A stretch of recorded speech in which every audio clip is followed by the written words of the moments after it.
Lord, we are so ready for your words. Speak to us as only you can. And we believe that you are here with us. Sampaikan dalam bahasa yang sederhana.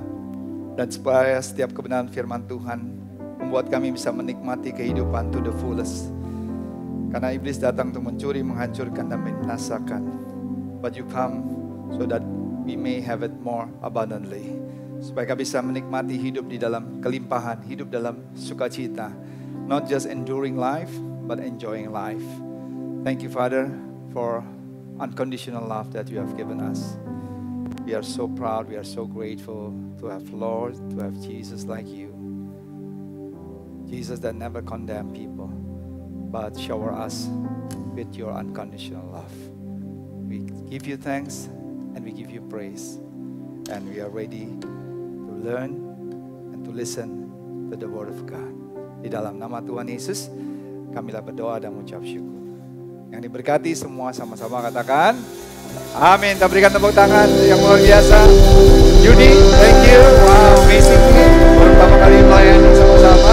Busy family. Alright, you may be seated. Oke, boleh semua gabung di lantai sini semuanya. Nah, saudara terkasih, saya lagi khotbah berseri yaitu Enduring and Enjoying Life.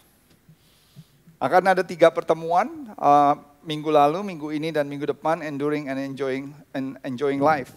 Kenapa ini hal yang penting? Karena di dalam kehidupan ini seringkali kita cuma hanya menjalankan kehidupan, tapi tidak menikmati dengan penuh sukacita. Padahal Tuhan mau kita enjoying life. Roma 12 ayat 11 sampai 13, kita baca sama-sama dengan suara yang keras. 1, 2, 3. Janganlah hendaknya kerajinanmu kendor, biarlah rohmu menyala-nyala dan layanilah Tuhan. Ayat 12, bersukacitalah dalam pengharapan, sabarlah dalam kesesakan, dan pertekunlah dalam doa. Ayat 13, bantulah dalam kekurangan orang-orang kudus, dan usahakanlah dirimu untuk selalu memberi tumpangan. Jadi ada 3 poin, ayat 11 minggu lalu, ayat 12 minggu ini, hari ini, dan minggu depan kita akan membahas ayat 13. Dalam kesulitan ini, masalah itu tidak bisa dihindari. Kesulitan tidak bisa dihindari, tapi kesengsaraan itu adalah pilihan kita semua. Reaksi saudara dalam menghadapi masalah ini akan menentukan. You have a choice about whether you are going to be miserable about the problems in life. And the way you deal with it determines whether you are miserable or not. Bagaimana saudara mengatasi masalah dalam kehidupan ini akan menentukan reaksi dan juga hasil yang saudara bisa peroleh. Karena itu, berhentilah hanya bertahan dalam hidup dan mulailah menikmati. Ini poin khotbah berseri ini. Stop enduring life and start enjoying life. Supaya kita semua itu bisa mengalami hal yang penuh dengan sukacita. Kenapa? When I look around, saya sering melihat a lot of people who are having no joy in the right. Mereka cuma hanya enduring life. Mereka cuma hanya ngitung waktu dari hari ke lepas hari. Udah 5 bulan berlalu di tahun 2022. Mereka cuma lihat kalender, time goes so fast. Tapi tidak ada excitement, tidak ada sesuatu yang menarik dalam hidup mereka. Mereka cuma hanya memikirkan apa lagi ya kita mau lakukan next. Atau ada orang yang bilang ini, kalau saya sudah lulus kuliah baru saya bisa bahagia. Terus kemudian kalau saya udah menikah baru saya bisa bahagia. Atau juga mungkin saudara berkata kalau saya udah pensiun saudara bisa happy. Enggak juga semuanya. Firman Tuhan berkata pencuri datang hanya untuk mencuri dan membunuh dan membinasakan. Aku datang supaya mereka mempunyai hidup, supaya bisa mempunyai di dalam segala apa? Kelimpahan. Bible itu bisa 2 hal. Satu, basic instructions before leaving earth. Tapi yang saya sharing minggu lalu adalah basic instruction building life enjoyments. Nah, ini yang kita mau bahas sama-sama. Roma 12 ayat 11 tadi sudah berkata, janganlah hendaknya kerajinanmu kendor, biarlah rohmu menyala-nyala.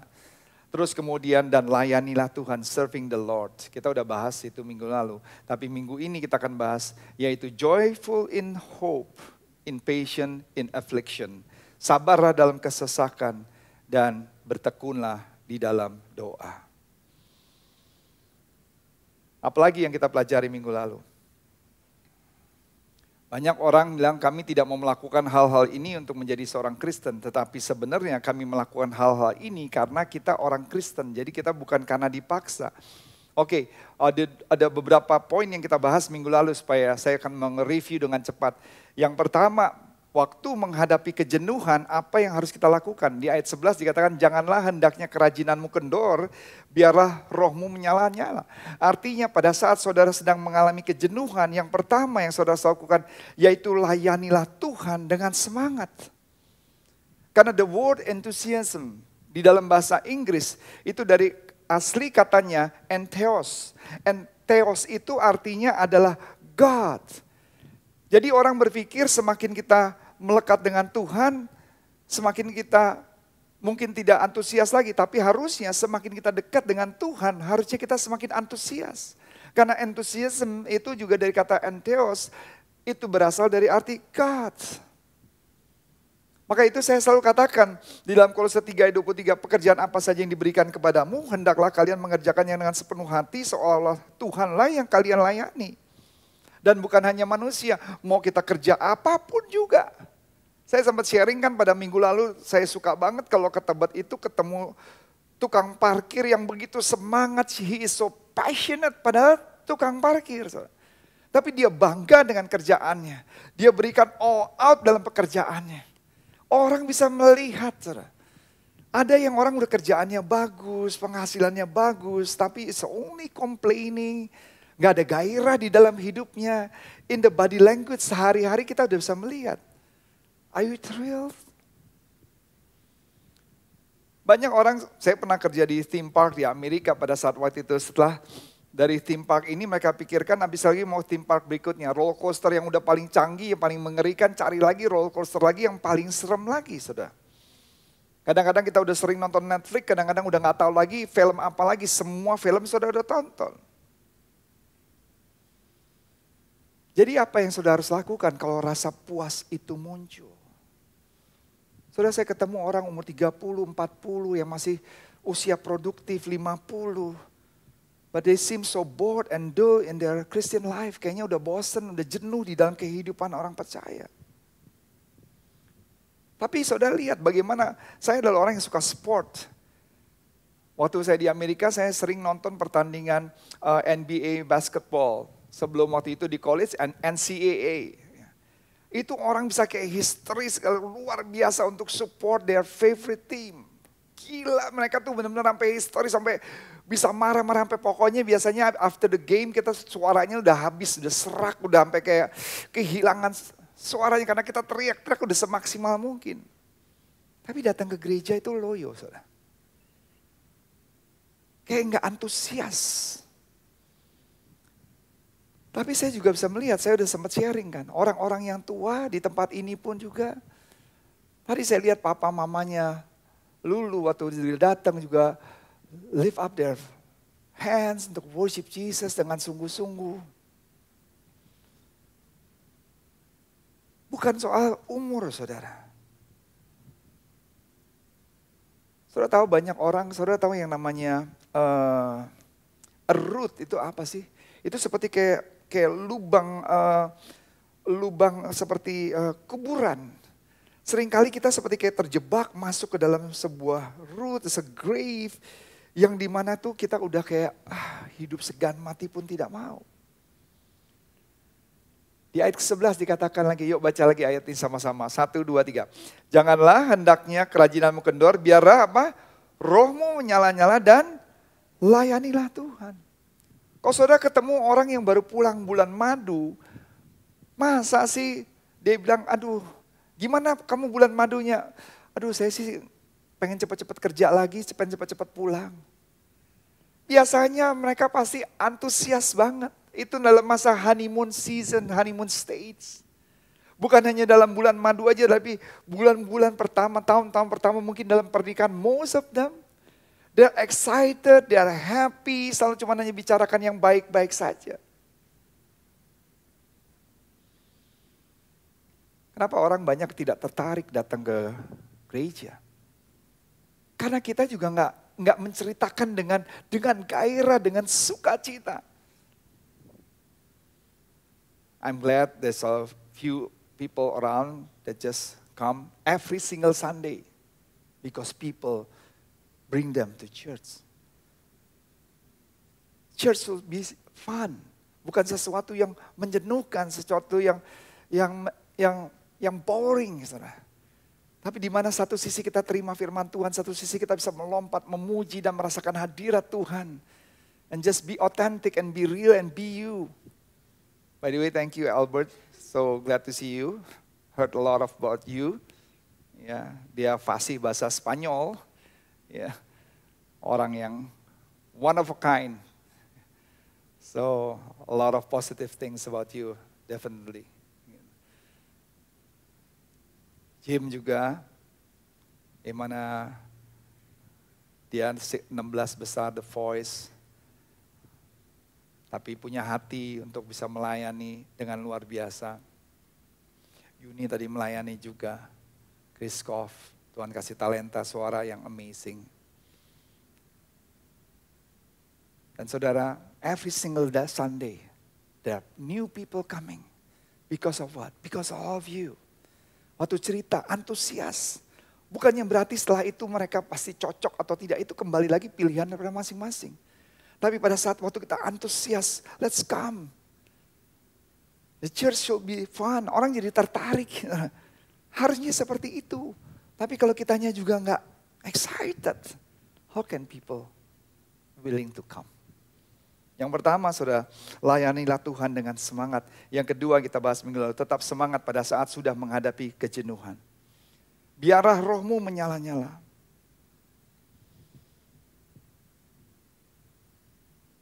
Janganlah kehendaknya kerajaanmu kendor, biarlah rohmu menyala-nyala. Di dalam Roma 12 ayat 49, di situ dikatakan, aku datang untuk melemparkan api ke bumi, betapakah aku harapkan api itu telah apa saudara? Menyala. Kenapa api? Karena fire give energy, it warms, it illuminates, it radiates. Api itu sangat luar biasa memberikan energi, menghangatkan, menerangi, memancarkan. Tuhan sih berharap api itu udah nyala. Tapi Tuhan mau mencurahkan apinya untuk setiap kita. Karena ini melambangkan kehadiran Tuhan, melambangkan kuasa Tuhan, melambangkan kasih sayang Tuhan yang menghangatkan, menerangi, memancarkan. Coba saudara lihat di Alkitab, Tuhan bicara sama Musa. Di tengah-tengah semak-semak ada mewakili Tuhan, yaitu api. Waktu Tuhan berbicara pada Elia di Gunung Karmel, juga bicara dengan api. Bahkan di Malaki dikatakan sebab ia seperti api tukang pemurni logam.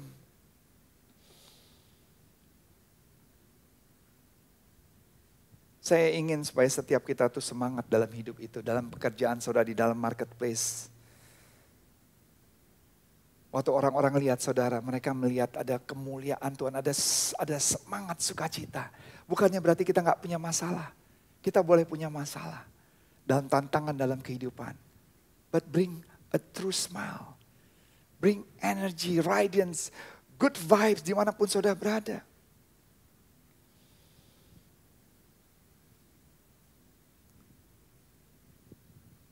Saudara terkasih, biarlah rohmu kembali lagi menyala-nyala di dalam Tuhan.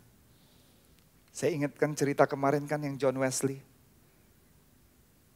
Mau dikejar, mau dihancurin, mau dipukulin, mau digebuk. Pada saat waktu dia KKR, dia gak peduli.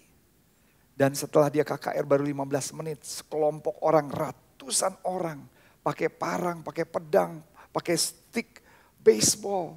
Mabok-mabok ini adalah orang-orang kelompok mafia yang paling ditakuti di saat itu. Ratusan masuk ke tempat KKR, semua minggir, bubar. Mereka gak ada yang berani.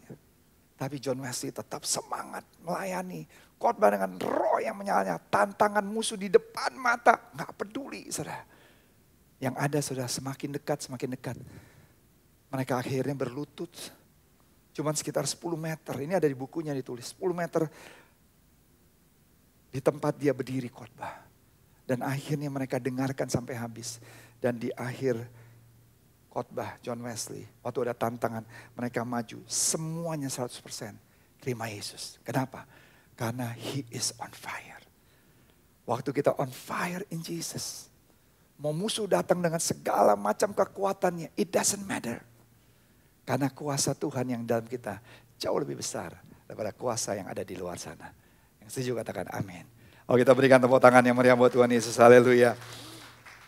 Nah, hari ini kita mau bahas poin kedua. Waktu menghadapi kesulitan hidup, saudara, di ayat 12, Roma 12 ayat 12. Waktu menghadapi kesulitan hidup, apa yang saudara harus lakukan? Catat baik-baik, ini penting. Kalau tadi kan bicara waktu menghadapi kejenuhan. Yang kedua ini adalah kesulitan hidup, kita baca ayat 12. Sama-sama, 1, 2, 3. Bersukacitalah dalam pengharapan, sabarlah dalam kesesakan, dan bertekunlah di dalam doa. Seringkali kita nih sebagai orang Kristen ini suka punya perspektif dengan pandangan yang salah. Hey Pastor Ann, I'm Christian, but why I'm still having problems? Saya orang Kristen tapi kenapa saya itu masih punya masalah? Saya berpikir sebagai orang percaya, sebagai orang Kristen, saya nggak harus menghadapi masalah atau tantangan-tantangan seperti ini. Itu kan pandangan dan perspektif yang salah. Kayak ada sang suami pada saat itu dia cerita sama istrinya. Oh, saya lagi buat puzzles. Putting all the puzzle together. Terus kemudian istrinya bilang, kamu lagi mau buat puzzle apa? Dia bilang, ya puzzle untuk gambar ayam. Terus istrinya deket lagi, kayaknya kamu salah deh. Dan yang dia lihat itu bukan gambar ayam, tapi yang dia lihat itu adalah cornflakes yang sebenarnya ada logo ayamnya.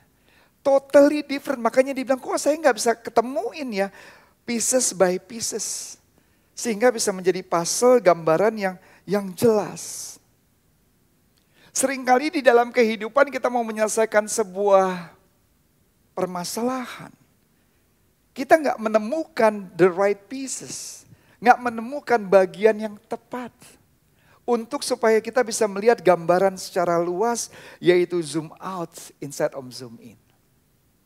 Kemarin saya sempat ngobrol-ngobrol sama Michael, sama Maggie, dan juga sama Jason. Almost 4 hours di journal. Right? Sehingga bisa ada gambaran the right pieces. We speak one heart to heart as it is. Dia ceritakan semuanya openly. So I can put all the pieces of the puzzles all on the right place. Dan dia bisa ngerti my heart. I can listen to his heart, Maggie dan juga Jason.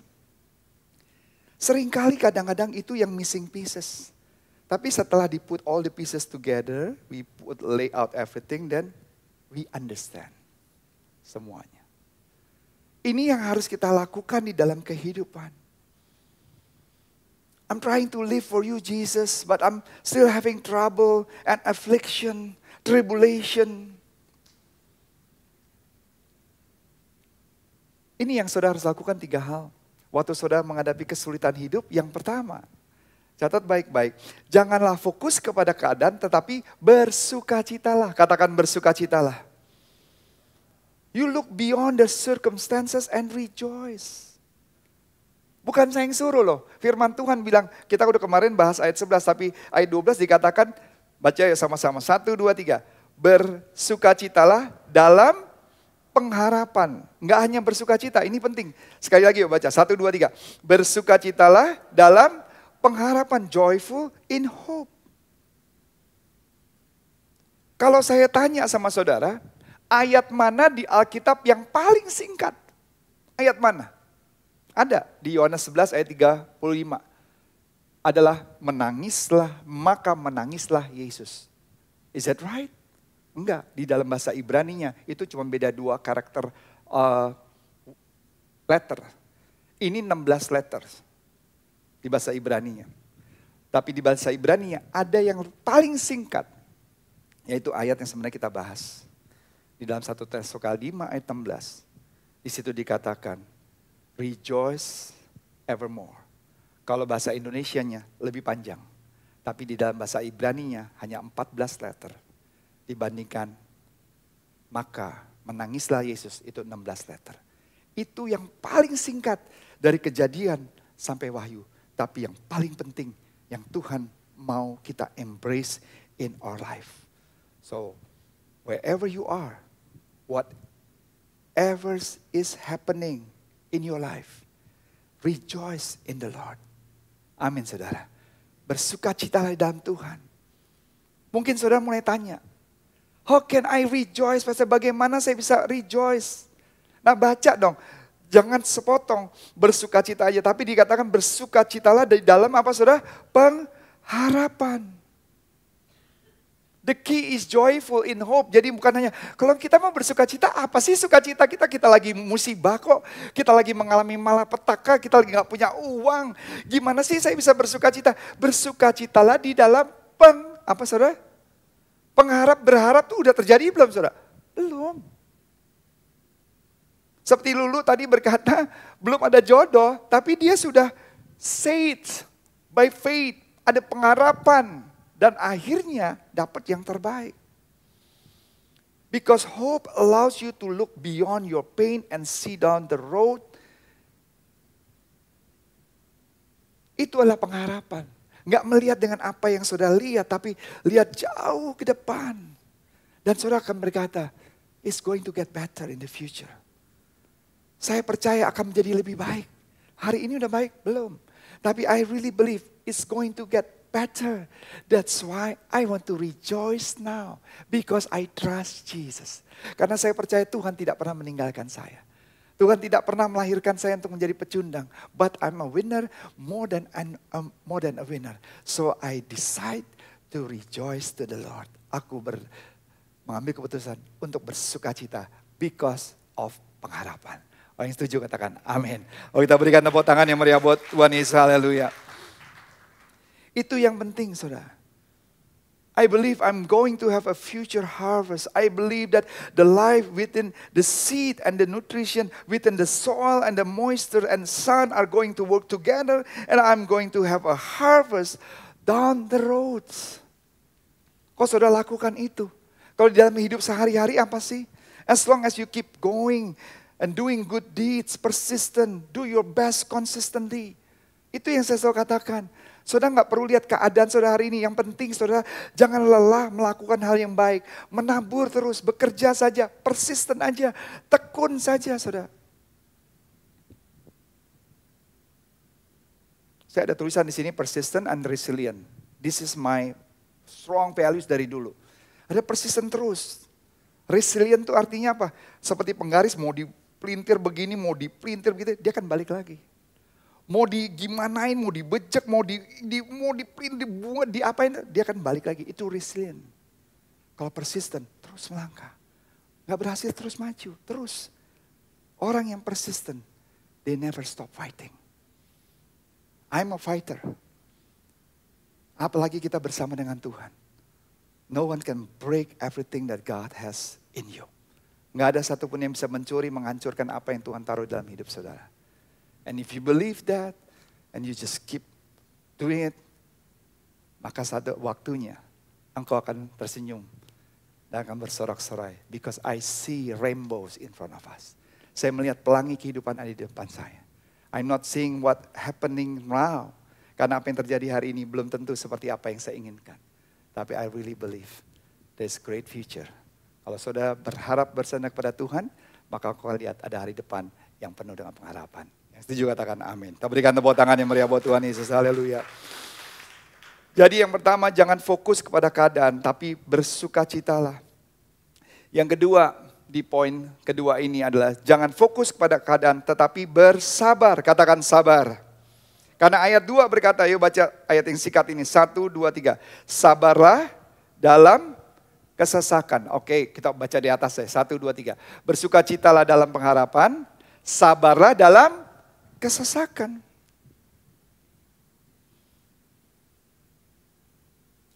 Di dalam Alkitab kata sabar ini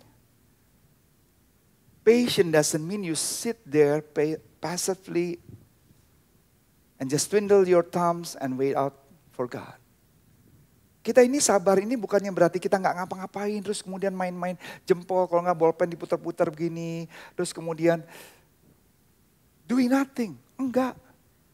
Sabar actively.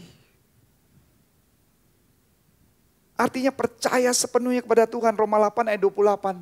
Aku tahu sekarang bahwa Allah turut bekerja sama untuk mendatangkan kebaikan bagi mereka yang mengasihi dan percaya kepada Dia. Trouble comes into your life. Saudara nggak perlu ngundang. Dia bisa datang dari segala arah dalam kehidupan saudara. All kind of things come to irritate you. Kayaknya membuat saudara, aduh, kayaknya sebel banget sih. Kok kayaknya nggak habis-habisnya, saudara. Mungkin under your skirt, irritate you. From top of your head. Tapi waktu kita sabar, waktu kita andalkan Tuhan, saudara bisa bikin yang debu menjadi sesuatu yang indah dalam hidup saudara. You have to experience that. Sesuatu yang jelek belum tentu jelek, sesuatu yang bagus belum tentu yang bagus. Apa yang dilempar ke dalam kehidupan saudara yang kelihatannya is just a trash, it just is nothing, tapi di Tuhan bisa merubah yang tidak ada apa-apanya bisa menjadi apa-apa. Jadi yang pertama, dalam segala keadaan bersabar, bersukacita. Katakan bersukacita. Yang kedua, bersabar. Semua indah pada waktunya Tuhan. Jangan gegabah melakukan apa yang sudah berpikir benar. Kalau Pastor Rico bilang yang benar belum tentu benar, yang tidak benar belum tentu tidak benar. Yang ketiga, yang terakhir di poin kedua ini. Jangan fokus kepada keadaan dan jangan berhenti apa? Berdoa.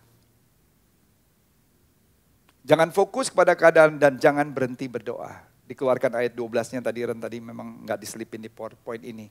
Tadi dikatakan yang pertama bersukacita. Baca ya sama-sama. 1, 2, 3. Bersukacitalah dalam pengharapan, sabarlah dalam kesesakan, dan apa? Bertekunlah dalam doa, jangan berhenti berdoa.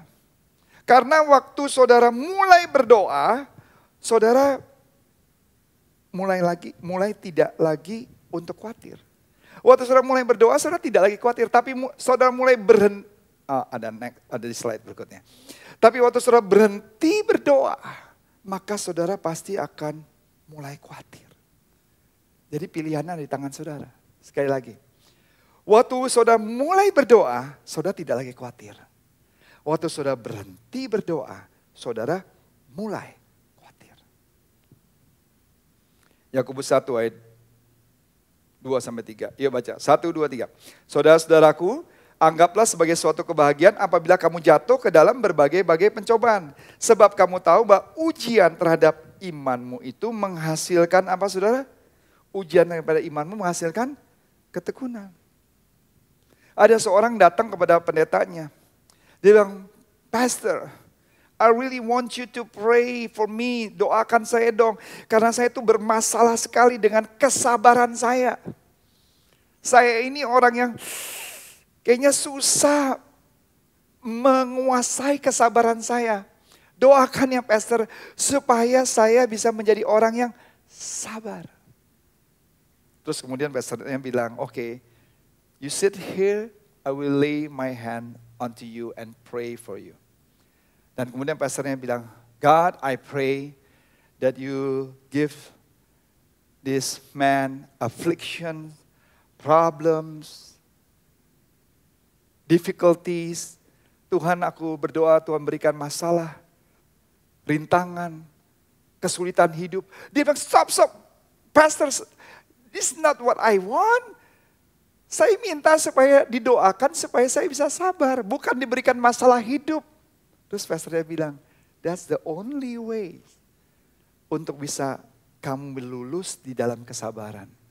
Dengan diberikan masalah, tantangan, itu akan menguji kamu.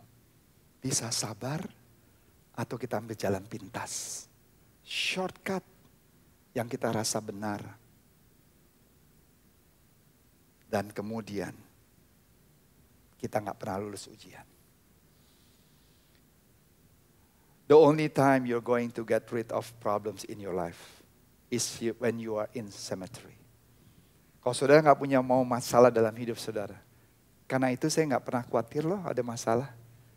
Selama ada masalah itu berarti kita masih hidup. Selama kita masih punya value sesuatu, iblis tidak akan tinggal diam. Kalau dia bilang, ya dia sih nggak perlu diganggu-ganggu. Karena dia nggak punya dampak apa-apa. He's not going to bother you. Jadi waktu saudara ada masalah, in life is trouble, masalah nggak bisa dihindari. Tapi kemalangan hidup ada sesuatu yang optional. Tergantung saudara mengambil sebuah pilihan kehidupan seperti apa. You have a choice about whether you're going to be miserable about the problems in your life and the way you deal with it. Determine whether you are miserable or not. Pikiran tentang hal itu Anda memiliki pilihan tentang apakah yang Anda akan sengsara dengan permasalahan hidup Anda, dengan cara Anda menghadapi, menentukan apakah Anda sengsara atau tidak. Kemarin dari hari Jumat, Sabtu, sampai hari Minggu ini kami melayani salah satu jemaat kami yang udah lama banget, Andrianus, yang tiba-tiba kasih kabar sama saya, kakak yang dia cintai, kakak yang paling baik, jatuh dari motor karena kena stroke, umur masih muda, 42 atau 44 tahun. Dan meninggal setelah beberapa saat jatuh. Kakaknya Buddhis, istrinya Muslim. Tapi dia bilang bisa nggak, Pastor, melayani. I know Andrianus itu udah lama. Dia salah satu jemaat yang paling setia. Returning tithe dari yang besar maupun kecil, berapapun yang dia dapat karena dia bukan gaji bulanan, kadang-kadang mingguan, 2 minggu. He never miss a thing. And I respect him. Bukan soal besarnya atau apa. Tapi someone that I know. That he has his heart. Bukan anak yang sempurna, bukan anak yang baik. Tapi dia bilang, kakak saya. Dan saya baru tahu ternyata salah satu DJ Indonesia yang terhebat sedang. Apalagi pada saat tahun 2010-2012, top 3. Karena waktu di Google itu keluar, bahkan sampai ke luar negeri, sangat terkenal sekali.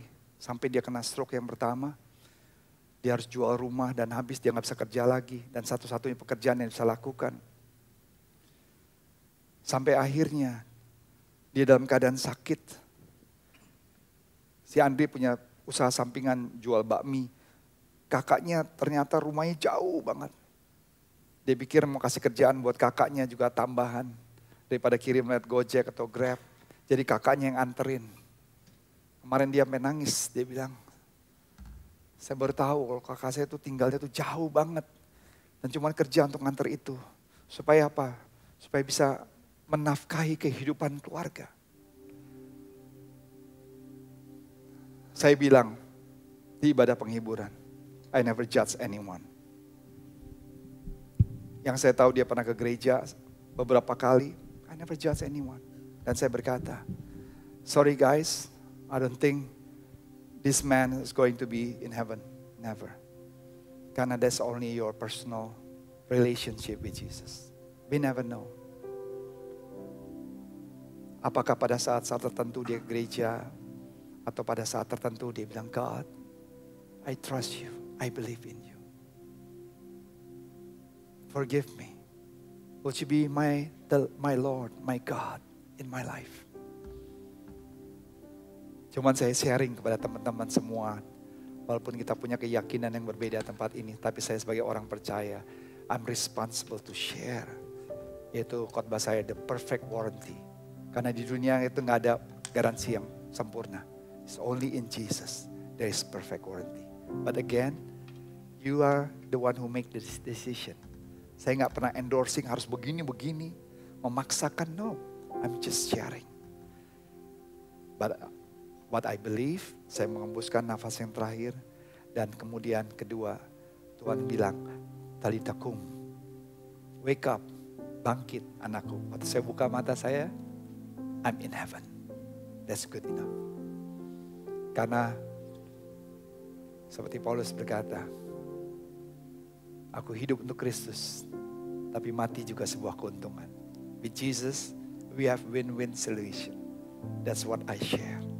Tapi selama kita hidup, ya hiduplah yang baik. Bukannya berarti kita sempurna semuanya. Just be inspiration. Be encouragement to one another. Support one another. And that's life. Karena daripada itu, kalau saudara nggak mau masalah, nanti hari ini Tono bantu untuk khotbah, melayani ibadah penghiburan. I'm so touched. Mereka semua amazingly dari hari Jumat, Sabtu, Minggu, they give their best. Melayani semua sama-sama. Aaron juga melayani, memberikan yang terbaik semua. I'm just so grateful. Thank you, Lord. You always provide everything what we need. Selama kita punya motivasi yang benar, kita punya motivasi yang tulus, ya, helping one another. Sampai jam 1 pagi kita ngobrol. Semua, we just encourage one another. Bukan hanya sekedar uang, tapi your time, your efforts. Saya harus siapin khotbah ini. Saya harus khotbah lagi nanti malam, saya ada khotbah lagi. Kemarin saya ada khotbah juga di tengah-tengah seperti itu. Saya harus ada konseling lagi kemarin di Sunter sebelum pergi. Sampai pas-pasan baru datang jam 5. Saya konseling karena orang umur 77 tahun. Baru bercerai waktu umur 75, 2 tahun yang lalu. Suami tinggalkan dia. Waktu saya share, beberapa teman-teman bilang, kok bisa ya umur 75 kok udah cerai, udah tua banget, ngapain mikirin gitu. Oh ya, things could happen. Tempat American Family yang saya tinggal juga sama. Berpisahnya waktu umur 66 tahun. Saya bilang, you never know what's behind the curtain. Tapi kasihan ini, ibu ini kasihan.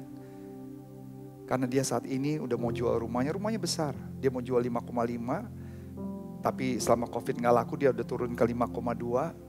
Masih belum laku. Dia kerja sendiri, dia punya anjing banyak, kucing banyak, burung kakak tua. Sampai akhirnya dia gak bisa kasih makan. Dapur udah gak dicuci 1 bulan karena gak punya duit. Dikasih suaminya cuma 500.000 setiap hari Jumat. Jadi 1 bulan tuh 2 juta untuk nanganin rumah segede gitu, hidup seperti itu. Aduh, sampai masuk saya ngeliat TV-nya tuh masih kayak yang masih kayak apa penuh bintik-bintik gitu loh nontonnya. Saya cuma I cry.